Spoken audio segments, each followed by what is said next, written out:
सावधान। नमो अरिहन्ताणं, नमो सिद्धाणं, नमो आयरीयाणं, नमो उवज्झायाणं, नमो लोये सव्वसाहुणं। तीन भुवन में सार, वीतराग विज्ञानता, शिव स्वरूप शिवकार, नमः त्रियोग समारिके। ये परम मांगलिक ग्रंथ हम पढ़ रहे हैं श्री छड़ाला जी। इसमें पंडित श्री दौलत राम जी ने 6 ढालों में 3 बातों की चर्चा की है। किन 3 बातों की चर्चा की है? संसार के दुख का वर्णन पहली ढाल में, उन दुखों के कारणों का वर्णन आगे की दूसरी ढाल में, और दुखों से बचने के उपाय तीसरी, चौथी, पांचवी और छठी ढाल में बतलाए हैं। ये ऐसे ही है जैसे कोई रोगी वेद के पास जाता है तो वेद पहले उसको रोग का निश्चय कराता है, ठीक है, कि भाई ये बीमारी है, तुमको ऐसा ऐसा हो रहा, मतलब रोगी हो। भूख लग रही है ना, मतलब रोगी हो। आकुलता हो रही है, मतलब रोगी हो। प्यास लग रही है, राग पाया जा रहा है, विषयों की इच्छा है, इसका मतलब जीव रोगी है। इसका निश्चय कराया उसको पहली ढाल में कि देखो ये ऐसी अवस्थाएं हो रही है, ऐसे ऐसे दुख हो रहे हैं, क्षुत पिपासा के, नरकों में, तिर्यंचों में, मनुष्य में। हाँ, तरुण समय तरुणी रत रहे हो, मतलब हाँ रोगी हो, ऐसा कह रहे हैं वो पहली ढाल में। तो रोग का निश्चय कराया। उसके बाद फिर रोगी ने पूछा वेद से कि भैया ऐसा क्या गुनाह किया मैंने, ऐसे क्या पाप किए मैंने जो मुझे इस प्रकार के रोग लगा, या रोग के कारण पीड़ाएं हो रही है। तो उन रोग का कारण बतलाया दूसरी ढाल में कि भैया देखो ये जो रोग हुआ है, ये मिथ्या दर्शन, मिथ्या संसार का जो रोग हुआ है, मिथ्या दर्शन, मिथ्या ज्ञान, मिथ्या चारित्र के कारण हुआ है। इसलिए दुखों के कारणों का निश्चय दूसरी ढाल में बतलाया, क्योंकि मिथ्या दर्शन, मिथ्या ज्ञान, मिथ्या चारित्र है। तो जिससे जिससे रोग हुआ है उससे परहेज रखना है, फिर इसका मतलब ये है, तो मिथ्यात्व से परहेज करना है जीव को। ये बतलाया वहां पे, ये बात समझ में आई। उसके बाद फिर रोगी ने पूछा कि ठीक है, इनसे परहेज रखा जाएगा, लेकिन अब जो रोग लगा है वो रोग दूर कैसे होगा? तो जो औषधि है, जो प्रिस्क्रिप्शन है, उसका वर्णन तीसरी, चौथी, पांचवी, छठी ढाल में किया है कि R1 स्वतंत्र डॉक्टर लिखता है R1 आप लीजिए, तो आप ये सम्यक दर्शन ज्ञान चारित्र रूपी औषधि लीजिए, अपने संसार रूपी रोग को दूर कीजिए और मुक्त अवस्था को प्राप्त कीजिए। इसलिए अब उन रोग से, संसार के रोग से बचने का उपाय सम्यक दर्शन, सम्यक ज्ञान, सम्यक चारित्र, इसका वर्णन तीसरी, चौथी, पांचवी, छठी ढाल में दौलत राम जी ने यहाँ किया है। बस ये इसकी भूमिका, ये कनेक्टिविटी है 6 ढालों की। नहीं तो आपको ऐसा लगेगा कि भाई एक डाल के दूसरे ढाल से कनेक्शन क्या है। तो ये एक बड़ा 3 बातों का वर्णन है रोग का। रोग क्यों लगा और रोग से बचने का उपाय, बस संसार के दुखों का, संसार के दुखों के कारणों का और दुखों से बचने के उपायों का। तो तीसरी ढाल हमारी चल रही है, जिसमें अब दुखों से बचने के उपाय के अंतर्गत सबसे पहला उपाय, सबसे पहला चरण, सबसे मुक्ति का सबसे पहला सोपान, मोक्ष महल की प्रथम सीढ़ी, सम्यक दर्शन का यहाँ पे वर्णन किया। तो सम्यक दर्शन में सबसे पहले बतलाया कि देखो भाई, जीव को सुख चाहिए, तो सुख का लक्षण निराकुलता है, निराकुलता मोक्ष में है, इसलिए जीव को मोक्ष मार्ग में लगना चाहिए। सम्यक दर्शन, सम्यक ज्ञान, सम्यक चारित्र, यह ही भगवान के ईश्वर ने ऐसे मोक्ष मार्ग बतलाया है। ये मोक्ष मार्ग 2 प्रकार से जानना चाहिए, जो सत्यार्थ रूप है वो निश्चय, और जो इसका कारण है वो व्यवहार, मोक्ष मार्ग जानना चाहिए। तो फिर प्रश्न उठा कि सम्यक दर्शन, ज्ञान, चारित्र, निश्चय से इनकी परिभाषाएं क्या है? तो पंडित जी ने दूसरे चरण में बताई परिभाषा कि आत्मा में रुचि सम्यक दर्शन, आत्मा का ज्ञान सम्यक ज्ञान, और आत्मा में लीनता है सम्यक चारित्र है। निश्चय से ये परिभाषा है मोक्ष मार्ग की। अब जो व्यवहार से परिभाषा है उसकी चर्चा, पूरे व्यवहार मोक्ष मार्ग की चर्चा आगे करेंगे। तो व्यवहार में सबसे पहले उन्होंने तत्व की चर्चा करी है कि 7 प्रकार के तत्व जिन्हें भगवान ने कहे हैं, इनके प्रति जीव का जैसा का तैसा श्रद्धान हो तो सम्यक दर्शन उसके होता है। तत्व श्रद्धान इसलिए निश्चय सम्यक दर्शन का है कारण बतलाया है। तो उसका फिर रूप बताओ कि भी जीव क्या है, अजीव क्या है, आश्रय बंध सवर्ण निजरा मोक्ष क्या है। तो उसकी चर्चा हमारे यहाँ पे चल रही है कि बहिरात्म, 3 प्रकार से जीव की चर्चा यहाँ पे की है, बहिरात्मा, अंतरात्मा और परमात्मा। तो वहां पे उन्होंने कहा सबसे पहले कि क्या बहिरात्मा क्या है? जो मिथ्या दृष्टि जीव है वो बहिरात्मा है। क्यों? क्योंकि मिथ्या दृष्टि है मतलब सम्यक दृष्टि नहीं है। सम्यक दृष्टि है तो फिर आत्मा में रुचि रहती है। बहिरात्मा की किस में रुचि है? पर में रुचि है, परों में रुचि, पर पदार्थों में रुचि, शरीर में रुचि। उदाहरण के लिए हाँ, पैसों में रुचि है, पदार्थों में रुचि है, स्त्री पुत्र सब में उसकी रुचि है। रुचि का मतलब क्या है कि वो उसको अपना मानता है। हाँ, इस प्रकार से उसकी रुचि है, उसको सम्यक श्रद्धा नहीं है उसके शरीर और आत्मा को उदाहरण के लिए एक ही मानता है। इस प्रकार से पर पदार्थों, यहाँ लिखा भी है देह जीव को एक गिने बहिरात्म, तो तत्वों में मोहित है और जो एक ही तत्व की भूल रहती है जीव के, तो उसके सभी सातों तत्वों की भूल है। ऐसा नहीं है कि एक जीव पदार्थ में सम्यक श्रद्धा नहीं है तो बाकी 6 में विपरीत होगा, या एक में विपरीत है तो बाकी 6 में सम्यक श्रद्धा नहीं हो जाएगा, ऐसा नहीं है। एक पदार्थ की भूल है मतलब सातों पदार्थों की सातों तत्वों की भूल है। तो यहाँ पर उन्होंने एक में एक ही लिख दिया। देखो कितनी जो इंपॉर्टेंट बात थी वो लिखी यहाँ पे। पहले भी शायद बोला था कि मिथ्या दृष्टि कौन होता है, अब एक लाइन में लिखना पंडित जी को। तो उन्होंने क्या लिखा बताओ, अपन नहीं होते तो क्या लिखते। पंडित जी ने लिखा क्या, देह जीव को एक गिने। यही सबकी सबसे बड़ी भूल चल रही है जीव की। जहां भी जाता है शरीर से दृढ़ एकत्व जमा लेता है जीव की, ये मेरा शरीर है, ये मेरी स्त्री है, मेरा मकान है, संयोग है, मेरा संयोग ऐसा नहीं बोलता, मेरा ही है। हाँ, ऐसे इसकी मान्यता रहती है, दृढ़ प्रतीति, शरीर से विशेष दृढ़ प्रतीति बना रहता है इसका। क्योंकि यहाँ जहाँ भी जाता है इस पर्याय में शरीर साथ में आता है ना, तो उसको लगता है यही मैं हूँ। हाँ, तो इसलिए उन्होंने विशेषता दी एक लाइन में, मिथ्या दृष्टि का लक्षण क्या है, देह जी को एक गिने, ये मिथ्या दर्शन का लक्षण है। ठीक है, तो अब ये मिथ्या, ये तो हुआ 3 प्रकार के, अपन को आत्मा की बात करनी है तो मिथ्या दृष्टि जीव हुआ, जो देह जीव और जीव को एक ही मानता है, वो बहिरात्मा है, वो तत्वों में मोहित है। ठीक है, एक एक प्रकार के जीव है। और कल बताया 3 प्रकार के जीव हैं। एक वो है जो अपने को भगवान मानते हैं, एक वो है जो मानते जानते हैं, और एक वो है जो अपने को भगवान नहीं मानते हैं, बहिरात्मा। जो अपने आप को भगवान स्वरूप नहीं मानते हैं, वह है बहिरात्मा।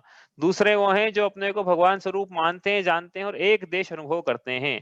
और तीसरे वो है जो एक अपने आप को भगवान स्वरूप मानते जानते हैं और पूर्ण रूप से अनुभव करते हैं, तो वो है परमात्मा।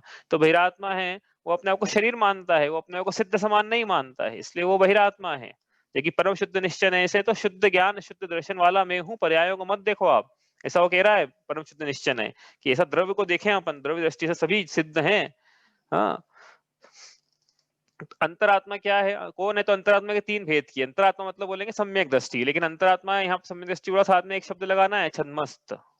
जिनके केवल ज्ञान प्रकट नहीं हुआ है, लेकिन इनके ज्ञान सम्यक तो है लेकिन केवल ज्ञान नहीं है। जिनके सम्यक दर्शन तो है लेकिन केवल ज्ञान नहीं है, वो सब छद्मस्त हैं। मतलब चतुर्थ गुणस्थानवर्ती जीव से लेके 12वें गुणस्थानवर्ती जीव तक सब सम्यक दृष्टि छद्मस्त हैं, वो सबके सब अंतरात्मा है। तो इतना बड़ा ग्रुप था, तो उनको भी 3 कैटेगरी में डिवाइड करा, उत्तम मध्यम जघन्य। तो उसमें जघन्य अंतरात्मा कौन है, जिसके सम्यक दर्शन तो हो गया है लेकिन चारित्र मोह वश लेश न संयम, जिसके अप्रत्याख्यानावरण उदय का ऐसा जोर है कि उसको आत्मा में रुचि है।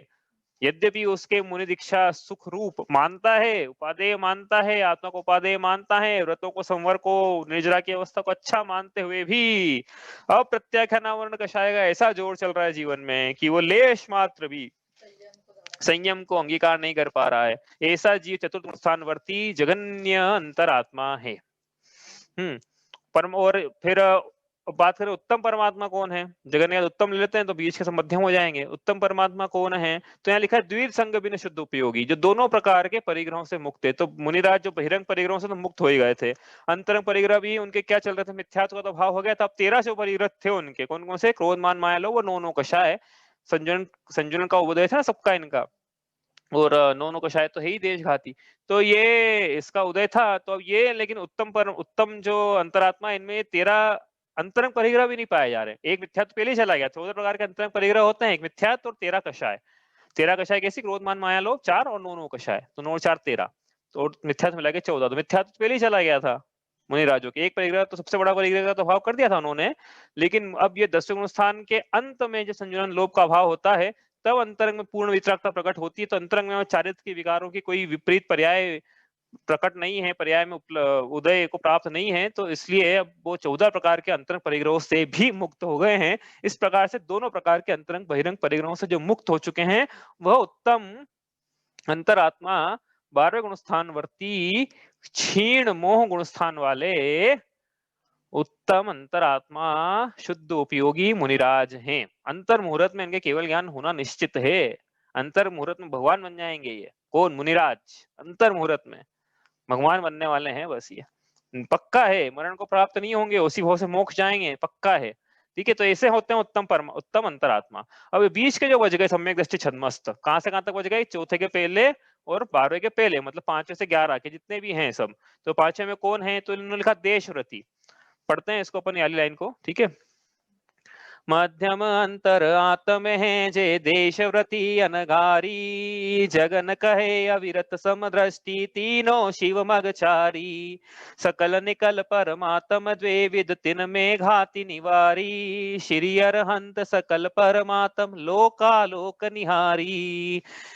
तो अब यहाँ कहा कि मध्यम अंतरात्मा कौन है, 5 गुण स्थानवर्ती से लेके 11 गुण स्थानवर्ती तक जितने भी जीव में सब मध्यम अंतरात्मा है। तो 5 गुण स्थानवर्ती जीव लिखा देशव्रती। देशव्रती मतलब कि चतुर्थ गुण स्थानवर्ती के लेश मात्र भी संयम नहीं था, लेकिन अब इसके अप्रत्याख्यानावरण कषाय का क्षयोपशम हुआ, तो इसने बोला कि चलो अब पुरुषार्थ करके मैं क्या करता हूँ, मुनि दीक्षा लेता हूँ, ऐसा नहीं है, अब मैं अणुव्रत लेता हूँ, एक देश व्रत हूँ, पापों का प्रतिज्ञा पूर्वक त्याग करूंगा, लेकिन एक देश त्याग करूंगा, पूरा नहीं हो पाएगा। मतलब क्या गृहस्थ में रहूंगा मैं, गृहस्थी में ही रहूंगा मैं, गृहस्थी अवस्था छोड़ूंगा नहीं, मतलब वो उनको छोड़ देना है सुल्लुक जी को भैया 11वीं प्रतिमा। बाकी उसके पहले वाली बात करें 5वें स्थान में, तो गृहस्थ है जीव लेकिन व्रती है, गृहस्थ व्रती। आपने सुना होगा जो त्यागी व्रती हैं उनके लिए भोजन की अलग व्यवस्था है। तो व्रती कौन है, वो ये व्रती हैं, वही देश व्रती। हाँ, अब लोग क्या है कि इसके अलावा भी व्रत ले लेते हैं, लेकिन जब यहाँ व्याख्या होगी व्रतों की, तो व्रतों का मतलब यही चला जाएगा, जो प्रतिमा जिसने ले रखी है या जिसने महाव्रत ले रखे हैं वो व्रती हैं,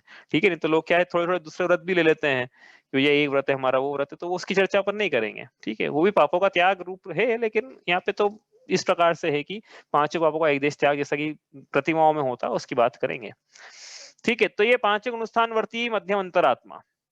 और इसके बाद 6ठे गुणस्थानवर्ती से लेके 11वें गुणस्थानवर्ती तक मुनिराज, क्योंकि 5 गुणस्थानवर्ती के बाद अब इसके प्रत्याख्यानावरण कषाय का जब क्षयोपशम हुआ, तब इसने मुनि दीक्षा अंगीकार करी। मुनि दीक्षा अंगीकार करी तो फिर 7वें 6ठे और यहाँ से लेके 6ठे से लेके 11वें गुणस्थान तक ये रहे।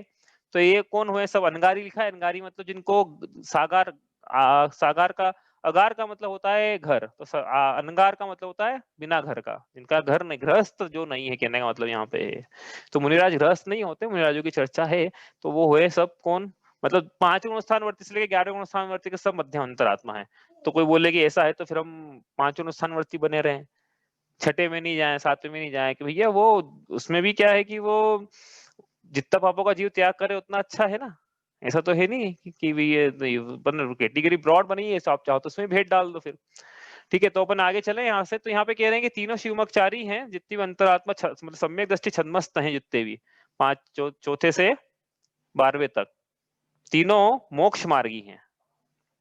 तीनों के चारित्र की पूर्णता भी तीनों जो है इनके मोक्ष नहीं हुआ है किसी के, लेकिन यहाँ पे क्या गृहस्थ को भी मोक्ष मार्गी कह रहे हैं, भले ही वो अणुव्रती क्यों ना हो, भले ही वो देश संयमी के अलावा अविरत सम्यक दृष्टि क्यों ना, वो भी उपचार से कह रहे हैं कि ये भी मोक्ष मार्गी है, ठीक है। भले ही उनके छायोक्षमिक चारित्र नहीं पाया जा रहा, फिर भी कह रहे हैं कि मोक्ष मार्गी है। कल बताया था क्यों कह रहे हैं सब। यहाँ से आगे चलते हैं, तो अपना कल का था बात, अब यहाँ पे आगे बात चले। हाँ, तो फिर इसके बाद अब ये होगा कि कौन कौन बहिरात्म अंतरात्म हो गए हैं, अब बच्चे परमात्म। तो परमात्म कौन है, तो 2 प्रकार के परमात्मा होते हैं, नमो अरिहंताणम और नमो सिद्धाणम।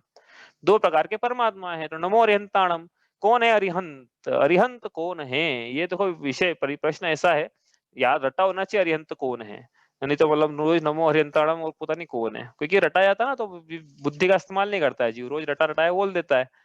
कौन, बस वो बोलना है मंदिर में जाके, कौन है अरिहंत, यहाँ लिखा है देखो, वहीं से पढ़ते हैं। श्री अरहंत सकल परमात्म लोका, 3 में घाती निवारी, श्री अरहंत सकल परमात्म लोका लोक निहारी। परमात्मा कौन है, एक अरिहंत है और एक सिद्ध है। उसमें अरिहंत परमात्मा जो है वो कैसे हैं कि उन्होंने 8 कर्मों में से सिर्फ घाती कर्मों का ही नाश किया है, अघाती कर्मों का नाश करना बाकी है। तो 4 कर्मों का नाश हुआ है, 4 का अभी करना बाकी है। 4 का तो नहीं बोलेंगे, आयु तो रहती नहीं, मतलब चलो बोल देंगे, चलो आयु भी, क्योंकि बुद्धिमान बुद्धिमान आयु तो है ना। तो बुद्धिमान आयु से मिला के चारों आयु का, चारों कर्मों का नाश करना बाकी है अभी अघाती का। तो इसमें लिखा घाती निवारण, जिनमें घाती नहीं पाई जाती, घाती का निवारण कर दिया इन्होंने। वो कौन है, अरहंत है। वो कैसे हैं, सकल परमात्म, ऊपर लिखा सकल निकल परमात्मा, मतलब अशरीर और सशरीर और अशरीरी। तो अरिहंत जो है वो सशरीरी परमात्मा है। और कैसे हैं, लोका लोक निहारी, लोका लोया लोयस जानो दट्ठा, ऐसे हैं लोका लोक निहारी। ये भी है सिद्ध भी, लोका लोक निहारी है। नहीं हो गया तो फिर आगे तो रहेगी ना, सर्वज्ञ है कहने का मतलब ये है।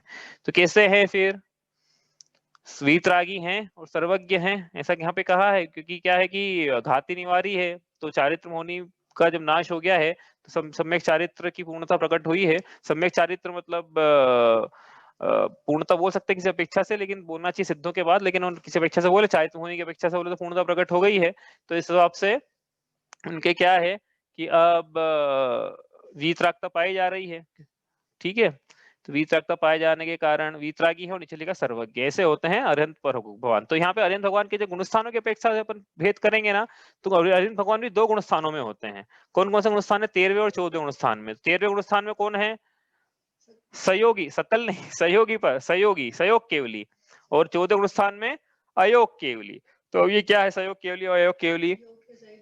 कि भाई ये यहाँ तक पहुंचा था ना जीव, तो मिथ्यावृत्ति प्रमाद कषाय सबका नाश कर दिया था, लेकिन अरिहंत भगवान के योग रह गया। तो 13वें स्थान में योग है, योग से होने वाला साता वेदनी मात्र का आश्रय है। अपन ने देखा था अभी परसों कि अरिहंत भगवान के मात्र साता वेदनी का ही आश्रय होता है। बाकी तो 119 प्रकृति की बंदी विच्छित्ति हो गई थी 12वें गुणस्थान के अंत में जाके सीधे एक मतलब धीरे धीरे करके हुई 12वें गुणस्थान के अंत में 119 की हो गई, 1 बज गई, लेकिन कौन सी बज गई? अब साता वेदनी बज गई। तो साता वेदनी का आश्रय हो रहा है अभी बंद। तो बंद कितना हो रहा है कि एक समय की स्थिति वाला बंद हो रहा है उनके। तो योग रूपी आश्रव के द्वार से साता वेदनीय नाम की पुण्य प्रकृति का जिसकी स्थिति एक समय की है, उसका बंध तो अरिहंत भगवान के भी हो रहा है, क्योंकि योग का द्वार खुला है ना। मिथ्यावृत्ति प्रमाद कषाय योग, ये आश्रव के द्वार हैं। तो अरिहंत भगवान के भी योग का द्वार खुला हुआ है, इसलिए वहां से आश्रव हो रहा है। लेकिन वो उस द्वार से सभी द्वारों से सभी प्रकृतियों का आश्रव नहीं होता है। हाँ, अलग अलग द्वारों से अलग अलग शत्रु अंदर आते हैं। तो योग रूपी जो एकमात्र योग रूपी द्वार रह गया है, मतलब जब 4 बंद हो गए तो अब सिर्फ योग से सिर्फ साता वेद नहीं आ सकता है अंदर, उसकी भी स्थिति अनुभाग नहीं पड़ेगा। हाँ, स्थिति नहीं पड़ी मतलब एक समय की स्थिति पड़ी, इसलिए स्थिति नहीं पड़ी, अनुभाग नहीं पड़ा, प्रकृति प्रदेश पड़ा बस। ठीक है, तो ये है संयोग केवली। अब लेकिन जब ये आयु का अंतर्मुहूर्त शेष रहता है, तब जो भी होता है फिर 14 गुणस्थान में प्रवेश करते हैं। 14 गुणस्थान में क्या है? योग का निरोध हो जाता है। धन्य तेरस से योग निरोध करना शुरू किया, ऐसा बोलते हैं ना। तो योग निरोध करना शुरू किया मतलब हो गया उस दिन, ऐसा नहीं है। योग निरोध तो फिर क्या एंड में जाके होता है। अ ई उ री ल इतना उच्चारण काल, इतना ही काल है अयोग केवली का। अ ई उ री ल, इसका उच्चारण में इतना समय लगता है, उतना काल जीव अयोग केवली रहता है। उसके बाद क्या? उसके निर्वाण की प्राप्ति हो जाती है, तो सिद्ध बन जाता है। तो अब गुणस्थानातीत हो गया है। तो 13वां गुणस्थान सहयोग के लिए, 14वां गुणस्थान अयोग के लिए, और गुणस्थानातीत अवस्था है सिद्ध भगवान की। तरतमता को बोला था हमने, ये तरतमता जो है सिद्ध भगवानों में नहीं पाई जाती है, ये सिर्फ सिद्ध भगवान की पहले जो अवस्था उनमें पाई जाती है। तो इस प्रकार से ये अरिहंत भगवान। तब सिद्ध भगवान कौन है? तो यहाँ लिखा ज्ञान शरीरी त्रिविध कर्म मल वर्जित सिद्ध महंता, तेहे निकल अमल परमात्म भोगे शर्म अनंता, बहिरात्म ताहे यजानत जी अंतर आत्म हुजे, परमात्म को ध्याय निरंतर जो नित आनंद पूजे। कौन है सिद्ध भगवान? नमो सिद्धाणम, अष्टाने का शुरू हो रही है सिद्ध चक्रमंडल विधान। कल से बहुत लोग करेंगे जो कर रहे हैं भैया, मंदिर जा रहे हैं जो। तो कौन है सिद्ध भगवान? कौन है? अब बताओ कौन है? अपन पूछे तो अपन लोग सोचने लग जाते हैं भाई कौन भगवान है, बस है कोई। फिर थोड़ी देर बाद याद आती कि हाँ ऐसा विशेषण है, ऐसा विशेषण है। कौन है सिद्ध भगवान? जो गृहस्थपना त्याग कर, मुनि धर्म अंगीकार कर, निज स्वभाव साधन द्वारा अनंत 4 घातिया कर्मों का नाश कर, अनंत चतुष्टय रूप विराजमान होने के बाद काल में कुछ आगे जाके 4 अघातिया कर्मों का नाश करके जो लोक के अग्रभाग में विराजमान हुए हैं और अनंत काल तक क्षायिक सुखों को भोगेंगे, वह सिद्ध भगवान है।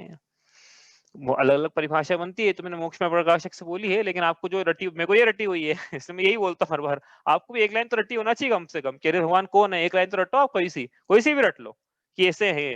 वीतरागी सर्वज्ञ और हितोपदेशी होते हैं हमारे अरिहंत भगवान। सिद्ध भगवान कैसे होते हैं? तो आप देखो आपको कौन सा लाइन रटनी है। ठीक है, यहाँ ये वाली रटनी तो ये वाली रट लो। ज्ञान शरीर त्रिविध कर्म मल वर्जित सिद्ध महंता, ते है निकल अमल परमात्म भोगे शर्म अनंता। कैसे है सिद्ध भगवान? की ज्ञान ही शरीर है उनका, अशरीरी होगा कहने का मतलब। तो शरीर हो गया, सत्ता समाप्त हो गई क्या? तो ये शरीर की सत्ता अलग है, आत्मा की सत्ता अलग है। तो आत्मा में अब ज्ञान ही ज्ञान बचा है। द्रव्य कर्म, नो कर्म, भाव कर्म, इनका अभाव हो गया है, ज्ञान ही ज्ञान बचा है, ऐसा मत समझना भैया। हो बोलने की भाषा है ये, नहीं तो आप बोलो कि एक ही गुण बचा है क्या ऐसा नहीं है, और भी गुण है आत्मा के जो गुण रहते हैं, लेकिन यहाँ उन्होंने ज्ञान को प्रमुखता से लिया है कि ज्ञान ही शरीर है जिनका, जो 3 प्रकार के कर्ममल से वर्जित हैं। कौन-कौन से 3 कर्ममल, 3 त्रिविधि कर्म लिखा, 3 प्रकार के कर्ममल से जो वर्जित हैं। कौन-कौन से 3 प्रकार के कर्म के मल हैं? द्रव्य कर्म, नो कर्म और भाव कर्म। भी ये जिनको याद नहीं हो, याद रिवीजन कर ले थोड़ा-सा। द्रव्य कर्म, नो कर्म, भाव कर्म। द्रव्य कर्म मतलब क्या? ये 8 कर्म के जो प्रकृतियां हैं, ये द्रव्य कर्म इसको कहा था हमने। कर्म की जो कर्मणगणा है, कर्म रूप परिणमित हो जाती है, वो द्रव्य कर्म है। भाव कर्म मतलब क्या? ये जो आत्मा के चारित्र मोह के उदय से पाए जाने वाले विकारी परिणाम हैं, जिसे कषाय कहते हैं, वो सब भाव कर्म है। हाँ, क्रोध मान माया लोभ, ये सब भाव कर्म है। तो ये भी नहीं होते सिद्ध भगवान के। और क्या? अब क्या बचा? नो कर्म। नो कर्म मतलब क्या? वो कर्म जिनके उदय से द्रव्य कर्म अपना फल देने में सक्षम हो पाते हैं, उनको तो अपन कहते हैं नो कर्म। जैसे शरीर है, शरीर सबसे बड़ा नो कर्म है। इस शरीर के कारण बहुत सारी चीजें अपना फल दे रही है, बहुत सारे कर्म जो है, जैसे नाम कर्म की सारी प्रकृतियां जो है शरीर के निमित्त से फल दे रही है, और भी चीजें, आयु भी है शरीर के निमित्त से फल दे रहा है। जैसे इस प्रकार से ये है। तो 3 प्रकार के कर्म मल से वर्जित हैं सिद्ध भगवान। इसलिए मैंने बताया था उस दिन की निर्वाण कांड पढ़ते हैं तो गोला क्यों चढ़ाते हैं। गोला जो रहता है, श्वेत गोला, 3 प्रकार के जटाओं से, खोल से और उसके छिलके से वर्जित है। तो भगवान भी 3 प्रकार के कर्म से वर्जित हो, उसके प्रतीक के रूप में हम निर्वाण कल्याणक में भगवान को गोला चढ़ाते हैं। ये लाडू चढ़ाते, लाडू चढ़ाते सुना होगा ना आपने, बचपन सुनते आ रहे लाडू चढ़ाए कि नहीं। तो क्यों चढ़ाते हैं वो लाडू? चढ़ाते हैं, वो चलाना चाहिए कि नहीं वो नहीं बोल रहा भैया मैं तो। बहुत से लोग देखो ऐसा भी है कि लाडू का कोई निषेध करेंगे, कोई शक्कर का निषेध करेंगे, कोई गोले का करेंगे। भैया अपन तो गोले की बात करके लेके चल रहे हैं यहाँ पे, ठीक है। तो गोला इससे चढ़ाते हैं। चलो अब ऐसे होते हैं सिद्ध भगवान, और यही महान है। संसार में हमें कौन महान नजर आ रहा है? हाँ, हमारे आदर्श कौन है? जो महान नजर आता है वो आदर्श होता है जीव का। तो हमको कौन आदर्श लग रहा है? सिद्ध भगवान आदर्श लग रहे हैं कि नहीं? शरीरी सिद्ध भगवान आदर्श तुम्ही हो मेरे। ये भावना भाषित होती है कि नहीं होती कि ये मुझे ये प्राप्त करना है संसार में। लोग टारगेट होते हैं ना कि ये बनना है, मुझे ये बनना है। बड़ा होके क्या बनेगा? क्या बनेगा बड़ा होके तू? ऐसा पूछते हैं ना। तो मैं बड़ा होके क्या बनूंगा? मैं आगे जाके क्या बनना चाहता हूँ? जो महानतम पद है संसार का, उसकी प्राप्ति करना चाहता हूँ ना। सिद्ध भगवान वही महंता है, वही महान है। मैं बड़ा होकर सिद्ध बनना चाहता हूँ, मैं आगे जाके सिद्ध बनना चाहता हूँ। पर्याय में भगवत्ता ऐसी प्रकट करना चाहता हूँ। वही तो बना बनाया द्रव्य अपेक्षा सिद्ध हुई, पर्याय में भी प्रकट करना चाहता हूँ मेरी भगवत्ता को। ये जीवन का उद्देश्य है, जीव का उद्देश्य है। ये कोई से भी पर्याय में जाए उसका उद्देश्य यही है, लेकिन क्या? सिद्धत्व की प्राप्ति करना। क्यों ऐसा क्यों है? क्योंकि सिद्ध भगवान जो है भोगे शर्म अनंता, अनंत काल तक सुखों को भोगते हैं, और मुझे सुख चाहिए, ऐसा सुख चाहिए जो स्वाधीन हो, बाधा रहित हो, विच्छिन्न नहीं होता हो, विषम नहीं हो, बंध का कारण नहीं हो, सम रहता हो, शाश्वत हो, अनंत काल तक हो। ऐसे सुख की प्राप्ति कहाँ होगी? ऊपर बोल के आए हैं, आत्म को हित है सुख सो सुख, आकुलता बिन कही आकुलता शिव माहिन नाते, मोक्ष में सुख है। तो इसलिए मुझे सिद्ध बनना है। मेरा आदर्श वही है जीवन का। तो ते है निकल अमल परमात्मा, वो कैसे हैं? पर वो परमात्मा की अमल हैं, और निकल है मतलब अशरीरी हैं। ठीक है। तो यहाँ पे अब क्या है देखो, इसमें छठा, ये जो तीसरी ढाल है ना, इसमें आपने एक बात नोटिस करी होगी कि इसमें निर्देश के कथन काफी सारे हैं कि ऐसा कीजिए। डायरेक्टिव्स है, मतलब कि भाई ऐसा करो। आप बोल रहे हैं आपसे ऐसा करने के लिए, पढ़ना नहीं है, सिर्फ याद नहीं करना है, एग्जाम नहीं देना है, ऐसा करना है। ऐसा मानना है तो ऐसा मानना है, जानना है तो जानना है, और आचरण करना है तो ऐसा करना है।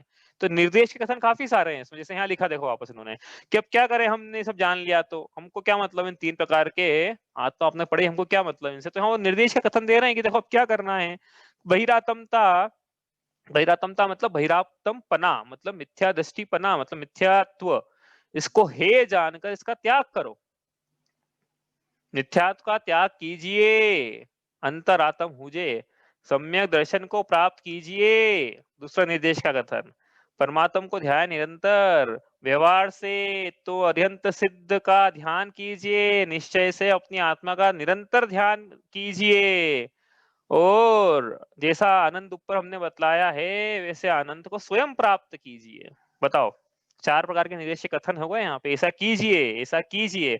दूसरे ढाल में बोल के आए थे ऐसा मत कीजिए, ऐसा मत कीजिए। यहाँ 25 दोषों की बात करेंगे, वापस बोलेंगे ऐसा मत कीजिए। तो कीजिए क्या और नहीं कीजिए क्या, ऐसी चर्चा है यहाँ पे। कि क्या बिन जाने ते दोष गुणन को कैसे तजिए गहिए, तो किसको गहिए और किसको तजिए उसकी चर्चा है, ऐसा कीजिए। कर रहे हैं कि नहीं कर रहे हैं हम, विचार करना। देखो ये क्या अपन क्या, तो आपको हमको भी स्टार्टिंग में ये लगता था कि भाई दिन भर तो ऐसा चला जाता है, उस स्वाध्याय का जो टाइम मिलता है बस वही कंस्ट्रक्टिव है, बाकी तो ध्यान ही नहीं आता है कुछ। शुरू शुरू में ऐसा होता है, लेकिन क्या प्रैक्टिस करना पड़ेगी उसके लिए। अब प्रैक्टिस करोगे, निरंतर अभ्यास करोगे ना, तो फिर ये बात न सिर्फ रुचेगी, वलन ज्ञान में भी आएगी, व्यवहार में भी आएगी, वाणी में भी आएगी, चारित्र में भी आएगी। सारी बातें धीरे धीरे अपने आप प्रकट होने लग जाती है। समाहतम्य ज्ञान का सूत्र ढालना पड़ेंगे अपन।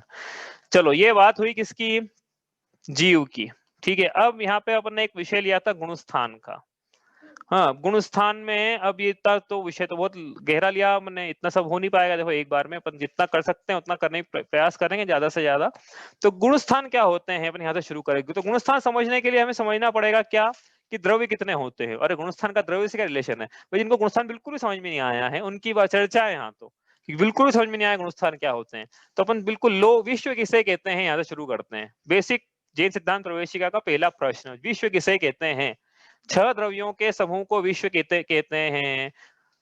6 द्रव्य कौन कौन से हैं, बताओ 6 द्रव्य कौन कौन से हैं। पुद्गल नव धर्म अधर्म काल अंत्य न्यारी है जीव चाल, ये हो गए 6 द्रव्य। ठीक है, जीव पुद्गल धर्म अधर्म आकाश काल। चर्चा इसमें गुणस्थानों में से 2 द्रव्यों की करेंगे, जीव की और पुद्गल की। ठीक है, तो जीव किसे कहते हैं भाई, मैं जीव हूं, मैं जान रहा हूं, जो जानता है वो जीव, मैं जान रहा हूं मैं जीव, शरीर नहीं जानता है मैं जानता हूं।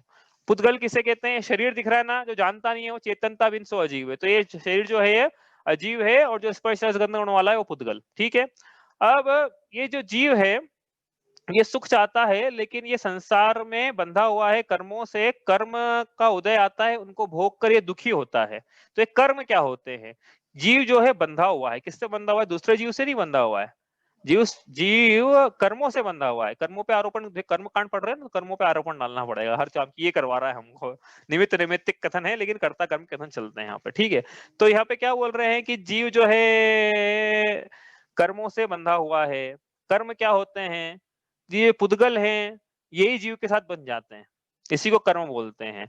तो ये क्या हर हम के अब के कपड़े से बंधे हुए हैं, लैपटॉप से, कंप्यूटर से, मोबाइल से बंधे हुए हैं क्या, कि नहीं।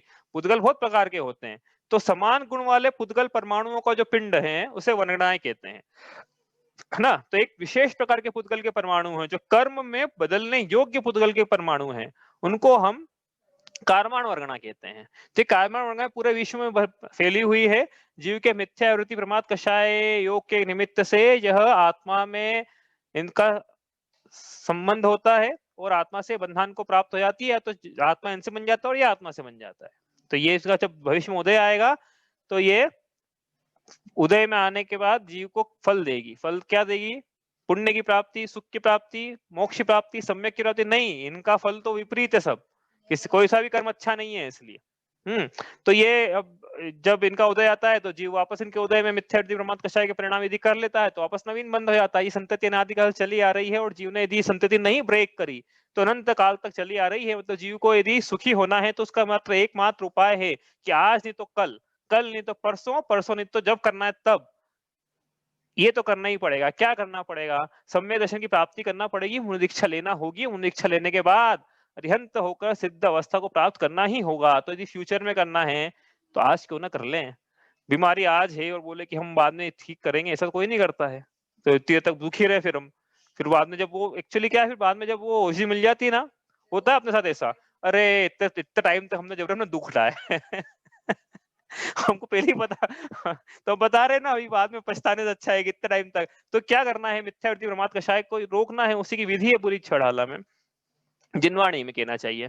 तो ये बंधा हुआ है। ठीक है, अब ये जो कर्म है जो जिससे बन गया, उसको हम कर्म कहते हैं। अब ये कर्म में क्या है, अलग अलग टाइप की फलदान शक्ति होती है। तो अपन सिर्फ एक टाइप की फलदान शक्ति की बात करेंगे, जिसका नाम है मोहनी है। मोहनी नाम का कर्म है इसका ये क्या करता है, इसके 2 भेद है। मोहनी नाम का कर्म जो आत्मा से बंधा हुआ है, या तो ये दर्शन में जीव के श्रद्धान में बाधा डालेगा, या जीव के आचरण यानी चारित्र में बाधा डालेगा। ठीक है, तो इस प्रकार से मोहनी कर्म की प्रकृति के 2 मूल भेद, दर्शन मोह, चारित्र मोह। ठीक है, अब दर्शन मोह के 3 भेद करें अपन, चारित्र मोह के 25 कितने भेद है, 16 और 9 25 भेद बाद में करेंगे हम लोग। लेकिन उसके पहले अपन बात करते हैं अब क्या, कि गुण स्थानों की। अब ये गुण स्थान क्या होते हैं? तो जीव अनादि काल से, देखो यहाँ पे ये मोहनी कर्म की प्रकृति होते है, यहाँ पे सब दर्शन मोह चारित्र मोह और इसके भेद किए थे हमने, है ना। ये नहीं कर रहे अपन तो पूरा, लेकिन सबको याद, ये बहुत इंपॉर्टेंट चीज है, हाँ याद कर लेना। ये मोहनी के बिना काम, बाकी भले नाम कर्म के भेद याद हो नहीं हो आपको, लेकिन मोहनी के तो याद रट लेना है, इसको रट लेना बिल्कुल। एग्जाम में आ जाए इसलिए नहीं, वो तो आएंगे खैर, बाकी रट लेना। ठीक है। तो अब ये जो मोहनीय है, ये संसार परिभ्रमण का मूल कारण, मतलब जो मूल सेना है, जो मूल साकल है जिससे जीव जकड़ा हुआ है, वो मोहनी की है तो आठों की। लेकिन उसमें जैसे शतरंज खेलते हैं ना भाई, राजा की चेकमेट मतलब सेना प्रजा की चेकमेट, प्रजा हार गई मतलब राजा हार गया। तो राजा कौन है? कर्मों का, कर्मों का राजा मोहनी है। यदि इसको, इसकी चेकमेट कर दी तो बाकी आठे कर्म की तो चेकमेट हो जाएगी। तो इसलिए मोहनी की बात चलना है यहाँ पे।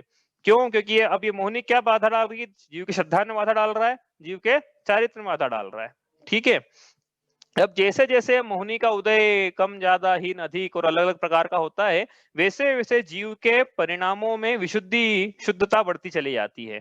तो इसका क्या मतलब है? देखो शॉर्ट में ये है, जो जहां मैं ले आना चाह रहा था वो ये है, इसका मतलब ये है कि जीव के दर्शन और चारित्र के गुणों की तरतमता से आत्मा की विशुद्धि को हम गुणस्थान कहते हैं। मतलब क्या है गुणस्थान? मोह, कषाय और योग के निमित्त से जीव के दर्शन और चारित्र गुणों की तरतमता विशेष को हम गुणस्थान कहते हैं। तो इसका मतलब कुछ लोगों को समझ में नहीं आया क्या है, तो बड़ी शास्त्रीय परिभाषा हो गई। इसका मतलब ये है कि भाई ये दर्शन और चारित्र ना, दर्शन मोह और चारित्र मोह की जो कर्म की प्रकृति है, इसका अलग अलग प्रकार का उदय है। मतलब इस भेद जब खोलेंगे ना, तो अलग अलग प्रकार की प्रकृति का उदय आएगा। सबसे जीव के परिणाम जो है दर्शन और चारित्र अलग अलग प्रकार के बनेंगे। तो जैसे जैसे इनके उदय का जोर कम होता जाएगा, वैसे वैसे दर्शन और चारित्र की प्रकटता बढ़ती चली जाएगी। तो कम हुआ जोर फिर बढ़ी, फिर और कम हुआ जोर फिर बढ़ी, फिर चारित्र का जोर और कम हुआ फिर और बढ़ी विशुद्धि चारित्र की। तो इस प्रकार से अलग अलग फेजेस आ रही है जीव जीव के पास, है ना। तो ये अलग अलग जो फेजेस हैं, ये जो फेजेस हैं, यही गुणस्थान है। ठीक है। क्या है गुणस्थान? कोई परिभाषा पूछ ले गुणस्थान की, कि भाई ये क्या है कि शत्रु को जब हटाना है तो एक एक करके जाएंगे ना शत्रु, एक साथ नहीं चले जाएंगे सारे शत्रु। तो पहले दर्शन मोह जाएगा, फिर चारित्र मोह में भी एक एक करके प्रक्रिया जाएगी। तो जीव क्या है, जो मार्ग है मोक्ष का, उसमें आगे बढ़ता चला जाएगा, अपनी मंजिल की तरफ आगे बढ़ता चला जाएगा। तो जिस डेस्टिनेशन पे है, जिस जो फेज है उसका, उसको बोलेंगे एक माइलस्टोन, दूसरा माइलस्टोन, तीसरा माइलस्टोन। तो वो एक गुणस्थान, दूसरा गुणस्थान, ऐसा आगे बढ़ता चला जाता है वो। ठीक है। तो 14 गुणस्थान है टोटल। तो प्रथम गुणस्थान में जो जीव है, 14 गुणस्थान की बात कर रहे हैं हम एक एक करके। तो पहला गुणस्थान ये है मिथ्या दृष्टि का गुणस्थान। मतलब इसका क्या मतलब मिथ्या दृष्टि गुणस्थान है? मतलब कि पहले गुणस्थान वर्ती जीव के मिथ्या दर्शन पाया जाता है। मतलब क्या पाया जाता है? कर्म की प्रकृतियों से देखें अपन, कि आप बोले दर्शन और ये मोह राग और मोह कषाय और योग के निमित्त से, हाँ, दर्शन ज्ञान की तरतमता, इसको गुणस्थान। तो पहला गुणस्थान में लगाओ अपन परिभाषा। तो मोह का क्या है और दर्शन चारित्र का क्या पाया जा रहा है इसमें? कि यहाँ पे दर्शन मोह की मिथ्यात्व नाम की प्रकृति का उदय है। ये तो सभी का उदय, लेकिन जिसके कारण पहला गुणस्थान है, हाँ, जिसके उदय से बना हुआ है पहला गुणस्थान, वो पहला गुणस्थान है दर्शन मोह के मिथ्यात्व नाम की प्रकृति का उदय, और साथ में शायद मोह के अनंतानुबंधी कषाय चुकड़े का उदय। टोटल 5 प्रकृतियों का उदय है वहां पे, इसलिए पहला गुणस्थान है। और जब ये मिथ्यात्व नाम की प्रकृति का उदय होता है, तब ये जो मिथ्यात्व नाम की कर्म की प्रकृति है, ये अब पहले बोला था कि मोहनी जो है ये कर्मों का राजा है। अब मोहनी को भी यदि अपन इतने बड़े भेद ना, 28 भेद है उसके, 28 में भी कर्म, इनका राजा कौन है? तो हम बोलेंगे मिथ्यात्व नाम की दर्शन मोह की प्रकृति ये कर्मों का राजा है। इसके कारण क्या हो रहा है? जीव को अपनी आत्मा के प्रति रुचि उत्पन्न नहीं हो रही है। इसकी रुचि, इसको, ये आत्मा को भूल जाता है कि मैं कौन हूँ, मेरा क्या स्वरूप है, मैं ज्ञान दर्शन सुख वीर्य वाला हूँ कि स्पर्श रस गंध वर्ण वाला हूँ, विचार भी नहीं करता है ये। जैसा जन्म होता है, जहां जन्म होता है, ये आहार भय मैथुन और परिग्रह की संज्ञाओं में अनादिकाल से डूबा हुआ आ रहा है। जहां जन्म लेता है वहां पे क्या चाहिए इसको? संज्ञाएं इसकी ना, आहार चाहिए, मैथुन चाहिए, भय चाहिए, परिग्रह, आहार भय मैथुन परिग्रह, 4 संज्ञाएं, इसमें डूबा रहता है। हम काय में जा रहे हैं? अभी हमारा जीवन काय में जा रहा है? देखना अभी आप, आहार, भय, मैथुन और परिग्रह। इसके अलावा 5 चीजें तो बताना कि मेरा इसमें भी जा रहा है, 4 में जाता है। अनादिकालीन मतलब इससे सिद्ध होती है ना बात कि जहां भी जीव जाता है वहां इन चारों में लीन हो जाता है। क्यों है इसकी विपरीतता? चारित्र की विपरीतता के पहले श्रद्धान की विपरीतता है इसकी, इसलिए ऐसा है। ये श्रद्धान की विपरीतता का क्या कारण है? इसकी विपरीतता कारण है दर्शन मोह, मिथ्यात्व नाम की प्रकृति। इसके श्रद्धा ने विपरीत बना हुआ। इसको ऐसा लगता है कि आहार भय मैथुन परिग्रह मेरा सुख का कारण है। सातावेदनी का भी जोर है साथ में, इंद्रियों के विषय में सुख का अनुभव कराता है सातावेदनी। तो क्या कारण है? मिथ्यात्व नाम की कर्म की प्रकृति, मोह महामत पियो अनादि, भूल आपको भ्रमतवादी। इसलिए यह इस मिथ्यात्व नाम की दर्शन मोह की मोहनी की कर्म की प्रकृति के उदय के कारण इससे अपनी आत्मा के प्रति रुचि नहीं पाई जाती, अपनी आत्मा का मानना नहीं है इसको, अपनी आत्मा का जानना नहीं है इसको पर पदार्थों में ही रुचि है, इसको विषयों में रुचि है, ये स्वयं को भूला हुआ है, इसको तत्वों में अश्रद्धान है, इसको सच्चे देवशास्त्र गुरु की पहचान नहीं है, इसको सच्चे सुख की पहचान नहीं है। इसकी मान्यता पूरी तरह से विपरीत है, कहने का मतलब ये है। तो मान्यता में विपरीत करने का काम किसका है? किसी को कुछ पूछना है क्या भैया? आवाज किसी क्या विपरीत करने का काम किनका है? ये मिथ्यात्व नाम की प्रकृति का है। ठीक है, तो पहला गुणस्थान क्या चल रहा है? मिथ्यात्व का उदय चल रहा है और इसके उदय से जीव मिथ्या दृष्टि है। साथ में अनंतानुंति किसी चुकड़ी ले लेना भैया, बार बार नहीं बोले हम, जब मिस हो जाता समझ लेना है। तो टोटल 5 प्रकृति का उदय, बाकी सबका भी उदय, लेकिन ये 5 के कारण इसका पहला गुणस्थान बना हुआ है। ठीक है, तो हम कौन से गुणस्थान में है? जब पैदा हुए थे तब तो नियम से पहले गुणस्थान में थे। पंचम काल में जो भी पैदा होता है मनुष्य बन के, वो नियम से पहले गुणस्थान में ही होता है। भले ही कोई बड़े से बड़े आचार्य, नाम नहीं ले रहा मैं, बड़े से बड़े आचार्य मुनिराज भी क्यों ना हो, पंचम काल में उत्पन्न हुए तो नियम से मिथ्या दृष्टि है। ठीक है, पहले गुणस्थान में है। हाँ, लेकिन अब जीव पुरुषार्थ करे। क्या पुरुषार्थ करे? जीव पुरुषार्थ करे। अब क्या अपन ने देखो यहाँ तो समझ लिया, अपन को समझना है कि अब ये जो मिथ्यात्व का उदय चल रहा है, इसका मतलब ये कि इसका अनुदय कराएंगे। जब अनुदय क्या होता है समझते हैं, लेकिन जब अनुदय कराएंगे तो इसका गुणस्थान बदल जाएगा, है ना। इसका मतलब ये है कि पहले गुणस्थान में मिथ्यात्व का उदय है, मिथ्यात्व का उदय इसलिए पहले गुणस्थान में है, यानी मिथ्यात्व का उदय नहीं रहेगा तो पहले गुणस्थान में नहीं रहेगा, ये बात तो पक्की है। तो अपन सिर्फ मिथ्यात्व का अनुदय करवाएं, अपन साथ में अनंतानुदय का अनुदय कराएं तो क्या होगा? तो ये मतलब मिथ्यात्व नाम की प्रकृति पहले दर्शन में दोष लगा रही थी, तत्वार्थ में इसकी रुचि नहीं थी, विपरीतता थी। तो अब इसका अनुदय हो जाएगा तो इसके तत्वार्थ में रुचि होगी, सच्चे देवशास्त्र में रुचि होगी, अपापर का श्रद्धान होगा, आत्मा का श्रद्धान होगा, आत्मा की रुचि होगी, और अनंतानुबंधी कषाय चुकड़ी के भाव पूर्वक तत्संबंधी एक देश आत्मा का स्वसंवेदन इसके पाया जाएगा। ठीक है, तो ये ऐसी इसकी अवस्था रहेगी, इसका मतलब इसका सम्यक दर्शन प्राप्त हो जाएगा, कहने का मतलब ये है। तो इसका मतलब ये पहले गुणस्थान से अब कहाँ जाएगा? चौथे गुणस्थान में इसका प्रवेश हो गया। अब बोलेंगे कोई पहली बार सुन रहा हो पहले दूसरे में भेजो ना, दूसरे से नहीं, दूसरे में नहीं भैया, वो देखते हैं क्यों नहीं, बाकी पहले चौथे गुणस्थान में। तो चौथे गुणस्थान का नाम है अविरत सम्यक दृष्टि। तो पहले का नाम मिथ्या, तो दूसरे का, चौथे का अविरत सम्यक दृष्टि। सम्यक दृष्टि तो है ही वो, अविरत इसलिए कि इसने अभी सम्यक दर्शन की तो प्राप्ति की है, लेकिन पापों का, चारित्र में पापों का पूर्वक त्याग नहीं किया है। आगे करेगा वो, यदि उसके शुद्धता बनी रही, मतलब परिणाम जैसे पुरुषार्थ जगेगा तो करेगा वो। हाँ, लेकिन अभी तो चौथे गुणस्थान में है अविरत सम्यक दृष्टि, चारित्र मोह श्लेष न संयम, जिसकी ढाल है, तीसरी ढाल जिसकी है, जिस जीव की है। ठीक है, अब पहले अपन ये विवेचना पूरी कर लेते हैं, क्योंकि गुणस्थान का प्रकरण हम खोलेंगे जब प्रकृति में, तो पता नहीं कितना लंबा जाएगा वो। अब इसके बाद क्या है? चौथे गुणस्थान के बाद अपन तो सम्यक दर्शन करा दिया। तो हम पढ़ रहे थे कि कहाँ थे, शेयर करना स्क्रीन, कौन सी वाली थी? चौथे गुणस्थान में जीव का प्रवेश हो गया। ठीक है, अब चौथे गुणस्थान के बाद अपन सम्यक भी बात नहीं कर रहे हैं, उपशमी क्या है, छायोशमी क्या, छाई क्या है, अपन वो चर्चा अलग से करेंगे। लेकिन अब ये चौथे गुणस्थान में इसलिए बना हुआ है क्योंकि इसके मिथ्यात्व का अनुदय है, तो इससे पीछे नहीं है ये। चौथे में, पांचवें में क्यों नहीं है लेकिन ये? क्योंकि इसके अप्रत्याख्यानावरण कषाय का उदय है। ठीक है, तो ये किसी को कुछ भी समझ में नहीं आ रहा है ना, तो वही 3-4 बस मूल बातें, ये तो कम से कम ध्यान रख ही लेना। पहली बात कौन सी है? मिथ्यात्व का उदय है जीव, इसलिए पहले गुणस्थान में है। ठीक है, चौथे गुणस्थान में क्यों है? क्योंकि मिथ्यात्व का तो अनुदय है, मिथ्या मतलब दर्शन मोह की, मिथ्यात्व की प्रकृति का अनुदय, लेकिन अप्रत्याख्यानावरण कषाय चौकड़ी के उदय के कारण वह लेश मात्र भी संयम अंगीकार नहीं कर पा रहा है, इसलिए चौथे में बना हुआ है।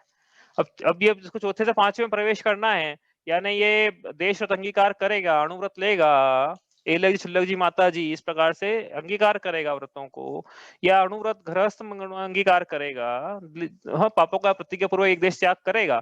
तो इसके क्या है, अब साथ में करने के साथ में अब अप्रत्याख्याना वर्ण कषाय चौकड़ी का भी अभाव होगा, तो ये पांचवें गुणस्थान में प्रवेश कर जाएगा। ठीक है, तो चौथे से पांचवें में प्रवेश क्यों नहीं कर पा रहा है, अप्रत्याख्यान आवरण कषाय चौकड़ी के उदय के कारण, यानी पांचवें में प्रवेश करना है इसको यदि, तो अब अप्रत्याख्यान आवरण कषाय चौकड़ी का भी अनुदय करना पड़ेगा। तो दो कषाय चौकड़ी का अनुदय हो गया, अनंतानुबंधी का तो पहले ही हो गया था। अब प्रत्याख्यान आवरण कषाय का भी हो गया, लेकिन दो का उदय चल रहा है अभी। कौन सी दो है, प्रत्याख्यान आवरण और संज्वलन का। तो ये अब मुनि दीक्षा क्यों नहीं ले रहा है पांचवें स्थानवर्ती जीव, देशव्रती, अब कहा देशव्रती है, गृहस्थ है वो, मुनि दीक्षा अनगारी क्यों नहीं बन रहा है, मुनि दीक्षा क्यों नहीं ले रहा है, क्योंकि उसके प्रत्याख्यान आवरण कषाय चौकड़ी का ऐसा उदय चल रहा है कि वो पुरुषार्थहीनता उसकी बनी हुई है अभी भी। यानी इसको यदि मुनि दीक्षा लेनी है, अब भावलिंगी मुनिराज बनना है यदि, तो इसके प्रत्याख्यान आवरण कषाय चौकड़ी को भी जीतना होगा, उसको भी अनुदय करना होगा। तो यदि करे तो तीन कषाय चौकड़ी का अभाव पूर्वक अब ये क्या है, पांचवें स्थान सीधे सातवें स्थान में प्रवेश करेगा। ठीक है, सातवें स्थान में प्रवेश हो गया। अब ये जो मुनिराज है सातवें स्थानवर्ती, हाँ ये अरिहंत क्यों नहीं बन पा रहे हैं, हाँ ये इनकी अवस्था ऐसी क्यों बनी हुई है।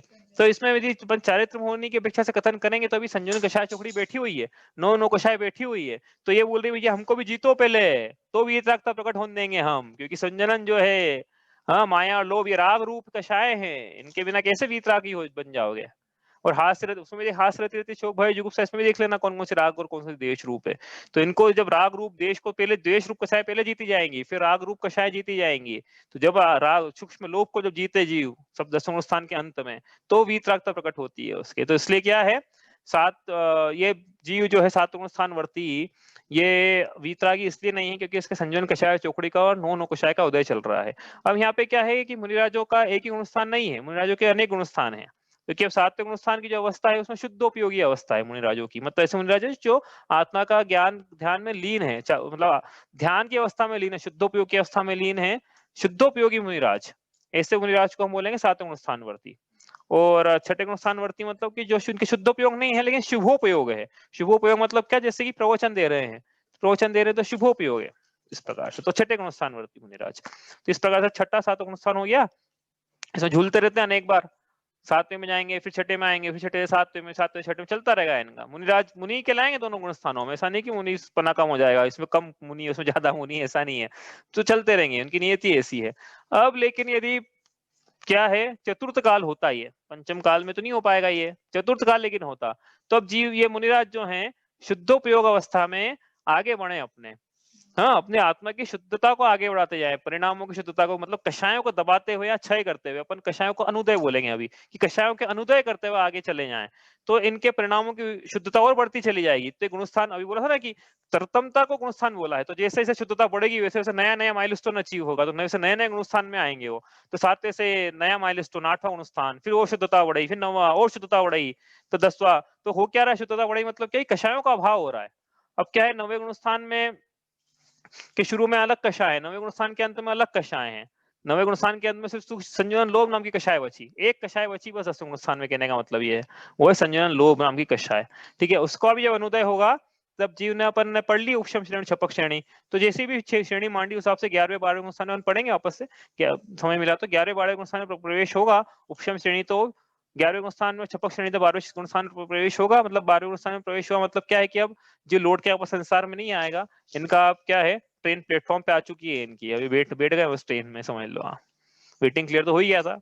अब क्या है कि अरिहंत बनने जा रहे हैं बस अंतर मुहूर्त में। तो ये 12वें गुणस्थानवर्ती हमने पढ़ा, द्वित संग बिन सदुपयोगी मुनि उत्तम निज ध्यानी, वो 12वें गुणस्थानवर्ती जीव क्षीण मोही।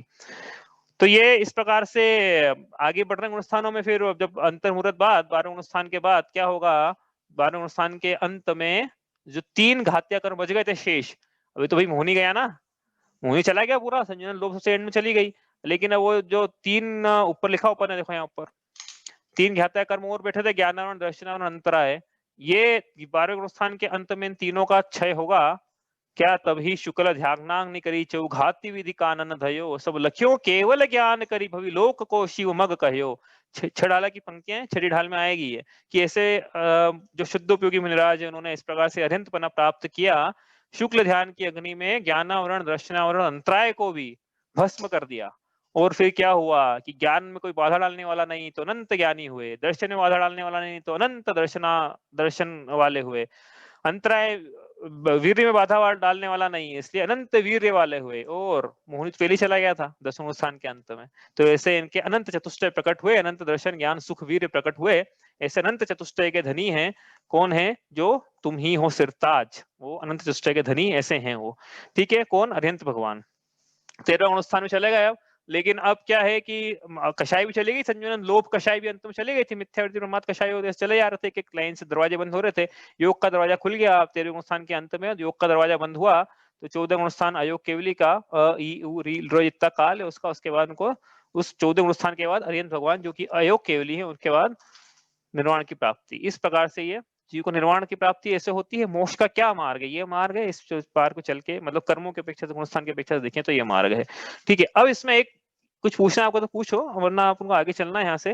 अब इसमें एक प्रसंग जो सबको शायद कठिन लगा था वो करने के पहले मैं देखता हूँ कुछ और शेष रह गया हो तो। हाँ, ये ऋचा उसी चौथे काल का क्या बोला आपने कि चौथे काल में जीव होता है यदि, तो 7वें गुणस्थान के स्वस्थान से स्वस्थान से सातिशय में प्रवेश कर जाता। 7वें गुणस्थान के दो भाग है। हाँ, स्वस्थान और सातिशय या निर्तिशय सातिशय ऐसा बोल सकते हो। तो जो झूल रहे हैं मुनिराज छठे से 7वें में, वो स्वस्थान 7वें जो पहला भाग है जिसको स्वस्थान बोलते हैं, वहां से छठे में, फिर छठे से 7वें के पहले में, मतलब स्वस्थान में, फिर स्वस्थान से पहले में। लेकिन ये पंचम काल होता तो स्वस्थान से आगे भी जाते फिर वो सातिशय गुणस्थान में, 7वें के दूसरे में मतलब। ठीक है, इस प्रकार से ये तो ये मैं एक सेकंड ये देख रहा हूँ कि इसमें कुछ बच गया हो तो हम लेते हैं, वरना एक जो सबसे कठिन विषय है उसके बाद वो अपन लेंगे। अरिहंत भगवान ने देखो अपने चार्ट बनाया था एक बार कि अरिहंत भगवान जो हैं वो 18 प्रकार के दोषों से मुक्त होते हैं। ये आपने सब बताया भी था कि अरिहंत सुनते से क्या शब्द आता है आपको ख्याल में, अपन ने इसकी लिस्ट बनाई थी, इसका विवेचन भी किया था। ये इस प्रकार से जो अमल कहा था सिद्ध भगवान को, 2 प्रकार के जो मल थे जिसके कारण अमल कहा है, वो द्रव्य मल और भाव मल है। इस प्रकार से सिद्धों के 8 मूल गुण यहाँ पे लिखे थे हमने, जो 8 कर्म चले गए उसके अभाव में 8 गुण प्रकट हुए, उन्हीं को 8 मूल गुण सिद्धों के कहते हैं ना। सिद्ध चक्रमंडल विधान में सिद्ध परमेष्टि के 8 अर्घ चढ़ते हैं, वो इन एक एक के गुण का एक एक अर्घ है, वो अनंत ज्ञान का, अनंत दर्शन का भी है ना, इस प्रकार से वो है। तो मेरे ख्याल से पहले दिन ही चढ़ते ना सिद्ध चक्रमंडल विधान में, पहले दिन चढ़ जाते हैं 8 आई थिंक। उसके बाद चलो ये तो हो गया। अब चलो अब बात करते हैं, दिख रही होगी स्क्रीन आपको भैया, मैं इस पे अब बात करते हैं कि देखो सबसे कठिन जो विषय लगता है ना यहाँ पे, वो क्या लगता है कि भैया वो समझ में नहीं आया। क्षय कर्म का क्षय, कर्म का उपशम, कर्म का अनु, वो क्या क्या सब चल रहा था हमारा, है ना, वो कठिन विषय था। उसको एक बार जितना समय मिला है, जितना समय बचा है, उस समय में करने का अपन समेटने का प्रयास करेंगे उसको। कहाँ गया, एक सेकेंड।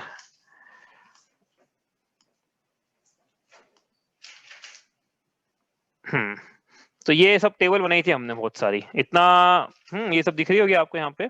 तो अब क्या करना है, देखो हुआ क्या कि ये जो मिथ्या दृष्टि जीव है, यहाँ से शुरू कर रहे हैं अपनी बात, नया प्रसंग ले रहे हैं अपन, मतलब गुणस्थानों में एक हो गया हमारा, 1 से लेकर 14 गुणस्थान तक। सबके नाम वगैरह अब लिख नहीं रहे हैं, नाम तो एग्जाम में पूछे भी थे हमने, आपको याद हो गए होंगे अब तक, तो इसका मतलब ये है तो नहीं हो तो कर लेना भैया। हाँ, टेबल जो अपन ने दी थी ना अपन ने एग्जाम में, उसमें नाम लिखे हुए सबके ऑलमोस्ट, क्वेश्चन पेपर में नाम लिखे गुणस्थान के, तो गुणस्थान के नाम यहाँ से याद कर लेना आप, अपन तो समय नहीं अपने पास में। अब यहाँ से अपन बात करते हैं क्या कि कर्मों की कैसी कैसी अवस्था होती है, तो यहाँ से अपन लेते हैं। देखो कहाँ गया, ये भी नहीं है, ये है शायद, हाँ ये बनाया था। तो अब ये जीव क्या है, मिथ्या दृष्टि अनादिकाल से, अनादिकाल से इसके मिथ्यात्व का उदय चल रहा है, अनंतानुबंधी का उदय चल रहा है। अब इसे सम्यक दर्शन की प्राप्ति करना है, तो पहली बार सम्यक दर्शन की प्राप्ति होगी, तो जिससे हो रही है उसे अनादि मिथ्या दृष्टि कहते हैं, और पहली बार सम्यक दर्शन प्राप्त होगा मतलब अनादि मिथ्या दृष्टि है वो। अब पहली बार से ये इसको सम्यक दर्शन प्राप्त होगा तो इसके 5 लब्धियां मतलब होना जरूरी है, क्षयोक्षम लब्धि, विशुद्धि लब्धि, देशना लब्धि, प्रायोग्य लब्धि और करण लब्धि। 5 लब्धियां है ना, दोल समझ सुन चेत सयाने, तो इसने क्षयोक्षम प्राप्त हुआ, विशुद्धि प्राप्ति हुई, फिर देशना लब्धि सुन, फिर प्रायोग्य लब्धि समझ, फिर करण लब्धि मतलब चेत, इसी इसको 5 लब्धियों की प्राप्ति हुई। हाँ, मतलब क्या है, भगवान का उपदेश सुना, तत्व श्रद्धान, इस प्रकार से उसकी अब क्या है कि उसने चिंतन करना शुरू किया। हाँ, तत्वों का, पदार्थों का और आत्मा का। तो इसके तीन, अब करण लब्धि की उसकी प्राप्ति हुई। तो करण लब्धि में क्या है, तीन प्रकार के करण परिणाम होते हैं। एक है अधा प्रवृत्त करण, एक है अपूर्व करण और एक अनिवृत्ति करण। इसका बहुत ज्यादा डिटेल अपन आज करेंगे नहीं, अब तो इतना याद रख लो कि तीन प्रकार के करण परिणाम हैं। तीनों में अलग अलग अंतर है कि जैसे जैसे परिणामों की विशुद्धि बढ़ रही है वैसे वैसे ये करण परिणामों की प्राप्ति कर रहा है। लेकिन जो अनिवृत्ति करण परिणाम है इसमें कुछ होना है। तो क्या होना है वो समझने के पहले हम एक यहाँ पे चार्ट बना लेते हैं, ऐसा उस दिन समझने के लिए बनाया था। एक सेकेंड, इसको थोड़ा बड़ा करना पड़ेगा। तो क्या समझा था उस दिन की कर्मों की जो है वो लाइन लगी हुई है। तो मिथ्यात्व की लाइन लगाई थी हमने, हाँ आपको याद होगा, मिथ्यात्व की हमने लाइन लगाई थी और अनंतानुबंधी की भी लाइन लगाई थी। तो लाइन में कर्म कर्म के परमाणु लगे हुए हैं। जैसे क्या कि जो कर्म का, जो कर्म एक समय प्रबद्ध कर्म के परमाणु जीव ने बांधे हैं उसके, उसका शेड्यूल बन जाता है, अमोर्टाइजेशन शेड्यूल। लोन ले लिया ना, प्रकृति से चुकाना पड़ेगा, तो शेड्यूल बन जाएगा कि भैया ये लोन कब चुकाओगे, ये कर्म का परमाणु कब चुकाओगे हमको वापस से, कब चुकाओगे। तो वो शेड्यूल बन गया उसका। तो ये अभी बांधा, मान लो ये शेड्यूल जो भी बंदा उसका आबादा काल के बाद का शेड्यूल है, तो अनादिकाल शेड्यूल बना हुआ है, अपन तो ये लेके चल रहे हैं यहाँ पे, ठीक है। तो अभी t इक्वल टू 0 पे यहाँ पे उसने मिथ्या दृष्टि है और यहाँ पे ये मिथ्यात्व के परमाणु इसके से पाए जा रहे हैं, शेड्यूल बना हुआ है उसका कि कौन सा कर्म उदय में आएगा, मतलब कहने का मतलब ये, हाँ t इक्वल टू 1 पे आएगा, t इक्वल टू 10 पे आएगा, ये उसका हो गया मिथ्यात्व का। इसी प्रकार नीचे अपन ले लें तो अनंतानुबंधी कषाय चौकड़ी का, भैया शेड्यूल तो क्या है, सभी 120 प्रकृति में जो जो बांध रखी है उसने, सबका शेड्यूल बना हुआ है, हाँ। लेकिन अपन दो की बात करेंगे, क्यों, क्योंकि ये दो राजा है, बाकी तो प्रजा है सब मिथ्यात्व अनंतानुबंधी यही राजा है, उसकी बात करना है अभी तो अपने को। मतलब अनादिकाल से मिथ्या दृष्टि है तो क्या है कि जैसे t इक्वल टू 0 के पहले था तो यहाँ पे उदय था सबका, किसका, मिथ्यात्व और अनंतानुबंधी का। तो दर्शन में बाधा डाली, दर्शन में दोष लगाया, जीव मिथ्या दृष्टि, ठीक है। अब t इक्वल टू 0 पे इसने क्या करा कि उसको कर्ण लब्धि की प्राप्ति होना शुरू हुई। मतलब इसके पहले उसकी परिणामों की विशुद्धि चल रही थी लेकिन सम्यक दृष्टि नहीं हुआ था।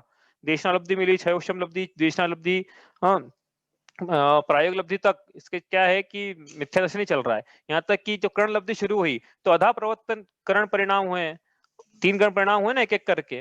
तो इसके जो अधा प्रवर्तकरण अपूर्व करण परिणामों तक भी ये मिथ्या दृष्टि बना रहा। लेकिन अनिवृत्तिकरण के जब परिणाम हुए, इसके आत्मा की ऐसी विशुद्धि बढ़ाई, इसने आत्मा में ऐसे स्वयं में जानने मानने के परिणाम किए, इसने ऐसा लीन रहा आत्मा में, ऐसा जम गया ये आत्मा को, आत्मा इसने ऐसा माना कि क्या हुआ कि इसके अब हुआ अनिवृत्तिकरण परिणाम। अनिवृत्तिकरण परिणाम में क्या हुआ, तो भाई तीन करण परिणाम पहले हम बनाए थे यहाँ पे शॉर्ट में। यहाँ पे एक अधा प्रवर्तकरण का ये टाइम था अंतर मुहूर्त का, जो भी हुआ अपन बना नहीं रहे, आप समझ भी नहीं रहे, लेकिन यहाँ कुछ हुआ, परिणामों की विशुद्धि बढ़ी, अपन तो ये मानो अभी, ठीक है। दूसरा अंतर मुहूर्त काल है, यहाँ पे अपूर्वकरण परिणाम, इससे भी कुछ हुआ है भैया, हाँ बहुत कुछ होता है यहाँ पे, कर्म स्थिति घात कांडक घात तो सब होता है, अनुभाघात वो सब नहीं पढ़ रहे, अपना विषय भी नहीं है, उन्हें पढ़ा भी नहीं है। अनिवृत्तिकरण परिणाम के जब ये चलेगा इतना ड्यूरेशन, तो इसमें क्या होना आपको तो वो देखना है। तो जब ये अनिवृत्तिकरण परिणाम चले, अनिवृत्तिकरण, हाँ लिख लेना पूरा आप, अनिवृत्तिकरण, तब क्या हुआ, ये जब चल रहे थे तब क्या हुआ कि ये इसके बाद की जो अवस्था थी यहाँ से लेके यहाँ तक की, हाँ जितना उसका काम कुछ काल था, मतलब यहाँ पे ले लिया अपन ने काल की लाइन खींच दो यहाँ पे, ठीक है। तो इस काल के जो मिथ्यात्व के परमाणु थे, मिथ्यात्व नाम के कर्म, मिथ्यात्व नाम का जो कर्म था, ऊपर जो रेड से बनाया अपने, दो बनाया रेड और ऑरेंज, तो ऊपर जो रेड से बनाया है वो अनिवृत्तिकरण काल में जीव ने क्या करा कि भैया एक देखो, अब हमको प्राप्त करनी है सम्यक दर्शन की प्राप्ति करना है, ये रेड वालों का उदय नहीं चल पाएगा ना ऑरेंज वाला का उदय नहीं चल पाएगा, ठीक है। तो ये जो इंस्टॉलमेंट की जो डेट आ गई है, या तो तुम प्री पेमेंट करवा लो या पोस्ट पेमेंट करना, पोस्ट पेमेंट करेंगे तो स्वीकार कर लेना, अभी बीच में नहीं चलेगा, मतलब हमको बीच में गैप चाहिए, क्योंकि तुम्हारा उदय रहेगा तो हम मिथ्या दृष्टि रहेंगे। तो तुम्हारा उदय नहीं चाहिए इस बीच वाले काल में, कौन से वाले काल में, ये जो बनाया है यहाँ पे, यहाँ से यहाँ तक इनका उदय नहीं चाहिए, ना रेड का चाहिए ना ऑरेंज का चाहिए, उदय नहीं चाहिए। तो अब जिसके अलावा जो करना है करो, लेकिन तुम्हारा उदय नहीं चाहिए हमको। तो अनिवृत्तिकरण काल में क्या होगा, ये जो रेड वाले हैं ना, ये रेड वाले का तो क्या होगा, ये इनमें से कुछ रेड वालों को तो यहाँ बुला लेंगे अपन कि भैया इधर आ जाओ, ठीक है। वो कुछ रेड वालों को बोलना कि भैया ये जो ब्लू लाइन है इसके बाद उदय में आना कभी भी, ठीक है, इसे बाहर भेज दिया उनको। तो इसका मतलब क्या हुआ कि वो बीच में गैप बन गए, यहाँ पे कर्म के परमाणु हैं यहाँ से हट गए, या तो पहले उदय में आ जाओ या बाद में आना, भैया मेरे को यहाँ पे गैप चाहिए मेरे, क्योंकि उपशम सम्यक दर्शन का काल रहेगा यहाँ पे, मेरे को कुछ भी नहीं चलेगा। तो ये गैप बन गए यहाँ पे, ठीक है, इतना आ गया समझ में।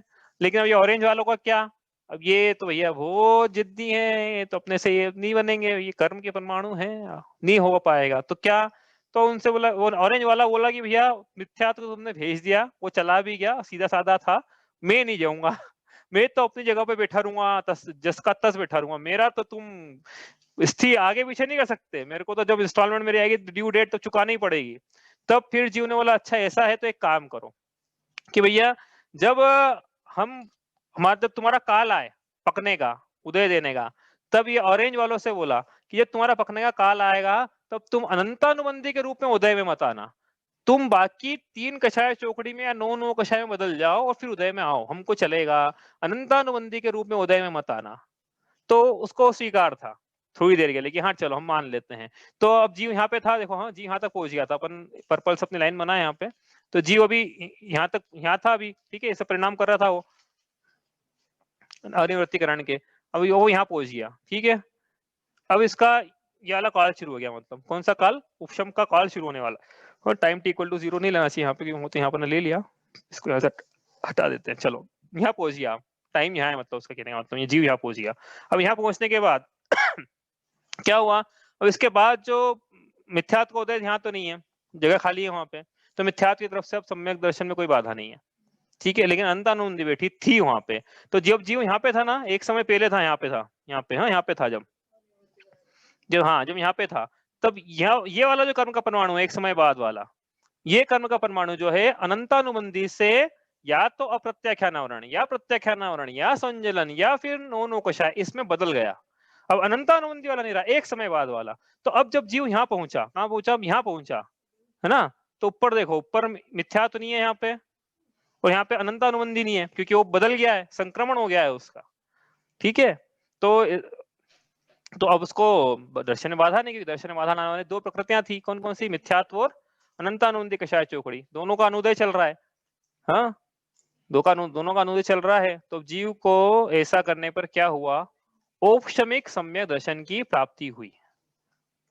आई बात समझ में, क्यों उपशम, उपशम का मतलब क्या है, हाँ सबको दबा दे, उपशमन को प्राप्त कर देगी, भैया थोड़ी देर के लिए शांत हो जाओ, थोड़ी देर के लिए ठहर जाओ, या तो आगे पीछे हो जाओ, या तुम जिस रूप में उदय में आते हो उस रूप में उदय में मत आओ। तो ये इस प्रकार से उपशमन करके सम्यक दर्शन की प्राप्ति हुई। तो इसका अनंत काल तक रही, ऐसा नहीं, इसका काल रहता है बिल्कुल 2-3-4 समय सेकंड, मतलब समय तो नहीं बोलूंगा, 2-3-4 सेकंड, ऐसा छोटा सा काल है उसका।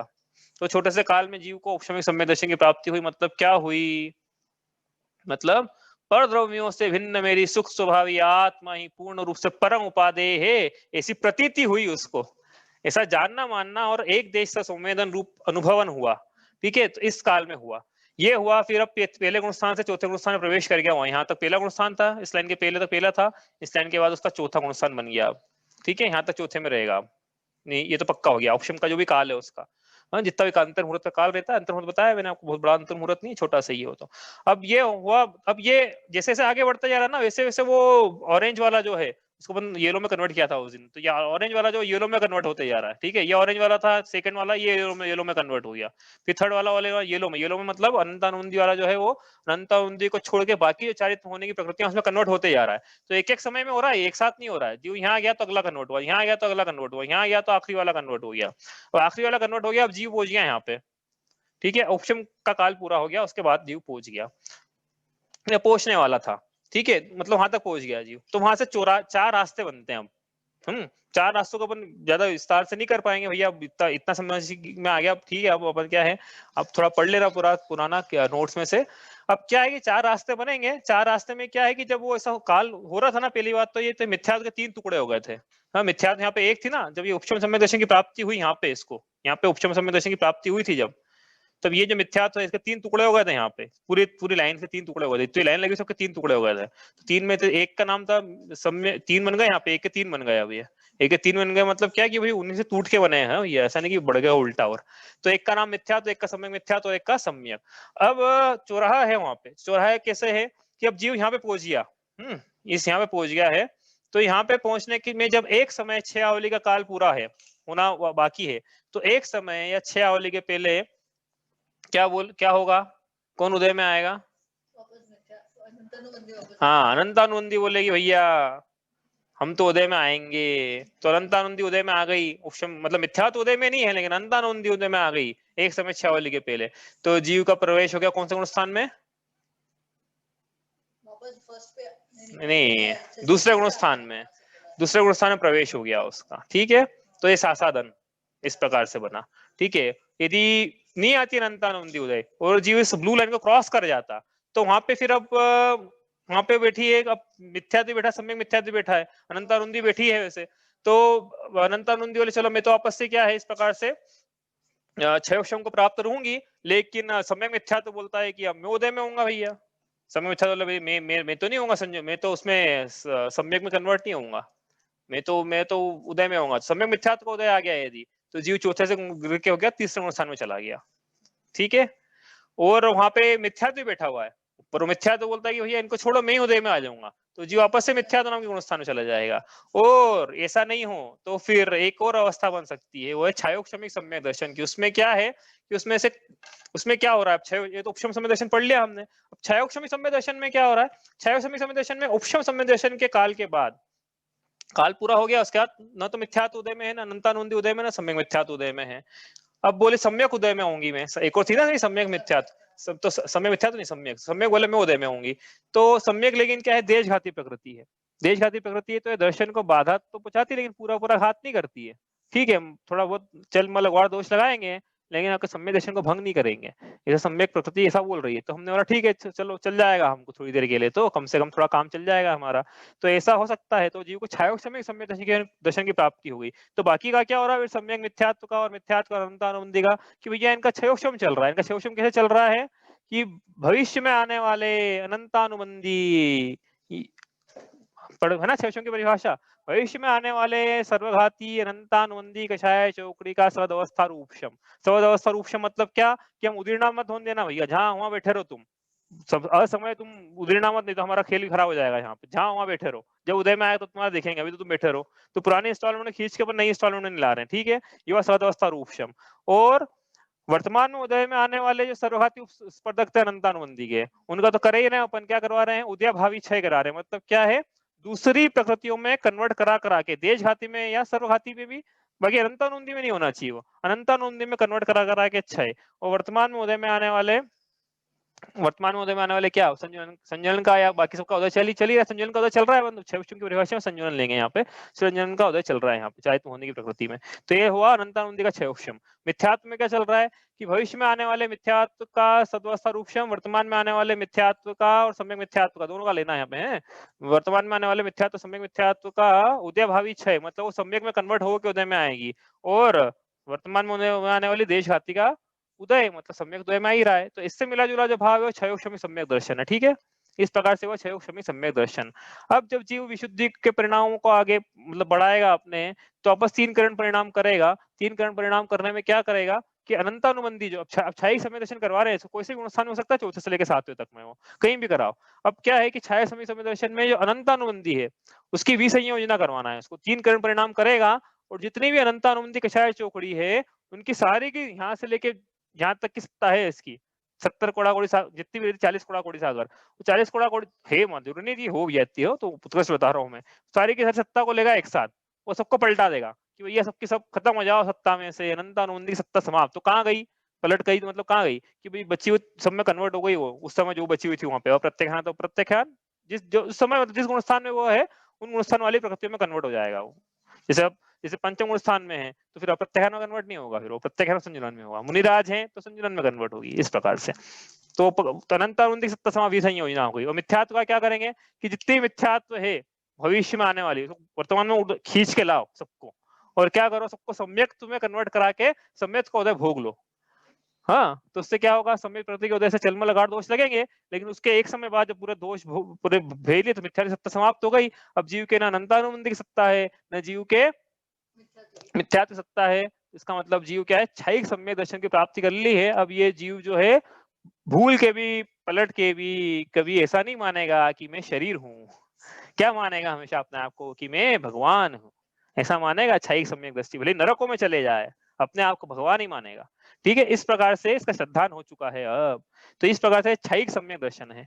तो ये तीन सम्यक दर्शन की इस प्रकार से हमने पढ़े थे, विसंयोजना भी इसमें पढ़ ली हमने, और कैसे तीन करण परिणाम से कैसे कैसे वो आगे बढ़ता है जीव, कैसे चौराहा बनता है, कैसे गुणस्थान। तो जितना भी शॉर्ट में करा है, देखो आपको ऐसा लगेगा कि थोड़ा फास्ट भी है और थोड़ा पूरा हो सकता है, कुछ लोगों को लगा कि नहीं पूरा रिविजन ढंग से नहीं हुआ। तो विषय इतना है वो कि अपन एक क्लास में तो सोचे जितना कर सकते थे हमने, जो प्रमुख प्रमुख बातें थी याद रखने लायक, भाई सबको याद जो नहीं रहे, तो जिसको कम से कम याद रखना है वो इस प्रकार से याद रख ले। ठीक है, तो इस प्रकार से ये हुआ क्या, गुणस्थान का पूरा वर्णन हमने कर लिया। अब इसमें एक ये बच गया, क्या बच गया कि उत्कृष्ट काल कितना है, जघन्य काल कितना है, और कहाँ से कौन से गुणस्थान से आगमन, कौन से गमन, तो अपन जो पेपर डिस्कस करेंगे उसमें अपन वो डिस्कस करेंगे। ठीक है, तो वो अपना वहां पे हो जाएगा। ठीक है, अब आपको कुछ पूछना हो इसमें तो आप पूछ लीजिए, वरना अब ये गुणस्थान की चर्चा आप कल वैसे पेपर डिस्कशन जब होगा तब करेंगे हम। उसके बाद अभी गुणस्थान की चर्चा शायद वापस कभी उपयोग तो करेंगे हम गुणस्थान का, पढ़ लिया ना हमने, लेकिन विस्तार चर्चा नहीं करेंगे। बोलिए भाई, किसी का कोई प्रश्न है?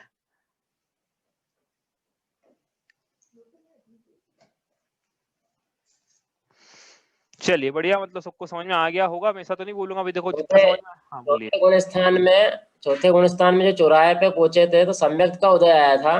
हाँ, और उस अनंतानुबंधी तो जो चल रहा था चल ही रहा था, तो उस समय फिर कौन से गुणस्थान में रहेगा? ना अनंतानुबंधी चल रहा था, मतलब अनंतानुबंधी बाकी पंक्तियों में। येलो होता जा रहा था वो। हाँ, ये होता जा रहा था वो, तो बिल्कुल सही। पहले येलो होता है ना, तो हाँ उस समय फिर सम्यक का उदय आया। हाँ अगर सम्यक मिथ्यात्व का आएगा तो दूसरे गुण स्थान में, मिथ्यात्व हाँ का आएगा तो पहले में, हाँ सम्यक का हाँ, उदय आएगा तो कौन से गुण स्थान में रहेगा? चौथे में ही रहेगा। तो अनंतानुबंधी तो ये वहां पे भी होता रहेगा, और हम्म। मिथ्यात्व, सम्यक मिथ्यात्व है उनका, क्षयोक्षम प्रारंभ हो जाएगा। क्षयोक्षम मतलब वो सम्यक में कन्वर्ट होकर उदय में आएगी, जो वर्तमान में उदय में आने वाली है, बस। तो तो तब चौथा भी गुण स्थान चौथे में ही रहेगा। रहेगा। हाँ हाँ, चौथे में रहेगा ना। ठीक यदि इनका इस प्रकार से व्यवस्था बनी है जैसे पूरी बताई हमने कि वो ये है। ऑरेंज वाला हाँ। येलो में कन्वर्ट हो रहा है, और मिथ्यात्व, समय मिथ्यात्व तो वो देशघाती में कन्वर्ट होकर उदय में आ रही है उस समय के लिए।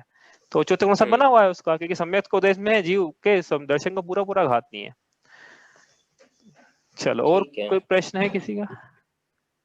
जो प्रश्न पूछते हैं मुझे ऐसा लगता है कि उनको समझ में आ रहा है। मुझे ऐसा लगता है, मतलब ये नहीं कि जिनको नहीं, तो उनको नहीं आ रहा है, ऐसा नहीं कह रहा मैं, लेकिन मेरी ऐसी मान्यता है कि भैया, क्योंकि क्या है कि पढ़ना के विषय एक बार में समझ में आ जाए थोड़ा मुश्किल रहता है। तो आपके कोई प्रश्न तो आप पूछ लो।